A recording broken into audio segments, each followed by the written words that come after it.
తులసి కీర్తి కోరిన కోరికని నెరవేర్చడానికి ఒక మాస్టర్ ప్లాన్ వేస్తుంది.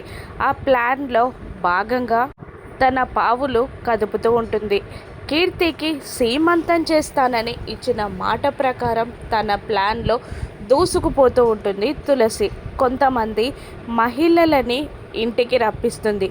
అబ్బాయి వేషం వేసుకొని వాళ్ళ దగ్గరికి వెళ్ళి, నేను చెప్పింది మీకు అర్థమైంది కదా అని అంటూ వాళ్ళతో బసవరాజు జిందాబాద్, నీలాంబరి అమ్మగారు జిందాబాద్ అంటూ నినాదాలు చేపిస్తూ లోపలికి తీసుకొస్తారు. ఇక వాళ్ళు ఆశ్చర్యంగా చూస్తూ ఉండగా అబ్బాయి వేషంలో ఉన్న తులసి, మీ విగ్రహాన్ని సెంటర్లో ఏర్పాటు చేశాం, మీరు నీలాంబరి అమ్మగారితో కలిసి రేపు ఆ విగ్రహాన్ని ఆవిష్కరించడానికి రావాలి అని అనగానే నీలాంబరి పొంగిపోతుంది.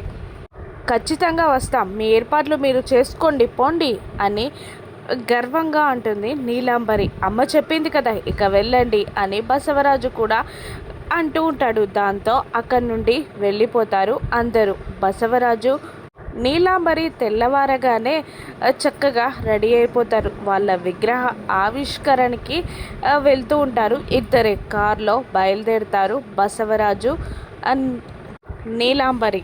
తులసి తన ప్లాన్ ప్రకారం ఇంట్లో కీర్తికి సీమంతం ఏర్పాట్లు చేస్తూ ఉంటుంది. ఇక అందరూ బొట్టు పెట్టి గంధం రాసి గాజులు వేసి ఆశీర్వదిస్తూ ఉంటారు. కీర్తి అమ్మ, అత్త సిద్ధు కూడా ఆశీర్వదిస్తాడు.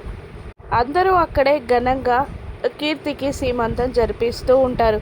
కానీ కారులో వెళ్తున్న బసవరాజుకి ఒక డౌట్ వస్తుంది. ఎదురుగా వస్తున్న వెహికల్స్ని చూస్తూ ఆలోచిస్తూ ఉంటాడు. ఇంటి నుండి బయలుదేరే ముందు శ్రీనివాస్, లక్ష్మి ఫ్యామిలీ మొత్తం ఇంటికి రావడం గుర్తొచ్చి ఏదో ఆలోచనలో పడిపోయి కారు ఆపమే అంటాడు. ఎందుకురా అని నీలాంబరి అడుగుతూ ఉండగా, తులసిని చూడ్డానికి అయితే అమ్మ నాన్న కానీ చెల్లి కానీ వస్తారు, కానీ ఇంటి మొత్తం రావడం ఏంటి అని నాకేదో అనుమానంగా ఉందమ్మా అనగానే, మరెందుకు అనుమానం రా, కార్ తిప్పు డ్రైవర్ అనగానే నీలాంబరి ఆజ్ఞ ప్రకారం కార్ తిప్పుతాడు డ్రైవర్. వాళ్ళు ఇంటికి వస్తూ ఉంటారు. ఇంట్లో కీర్తి సీమంతం జరుగుతూ ఉంటుంది. కీర్తి సీమంతం అందరికీ తెలిసిపోతుందా? బసవరాజు ఇప్పుడు ఏం చేస్తాడు రాను ఎపిసోడ్స్లో చూద్దాం. Thank you for watching.